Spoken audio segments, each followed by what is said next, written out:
Alright, so this is the issue I'm having. I just installed a new belt tensioner on there and a couple of motor mounts, but everything seemed to go together just fine. Now it won't start. Here's the sound.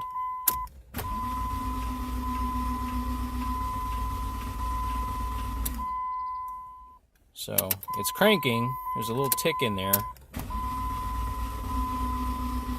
but it's not actually turning over. Scanner says no codes.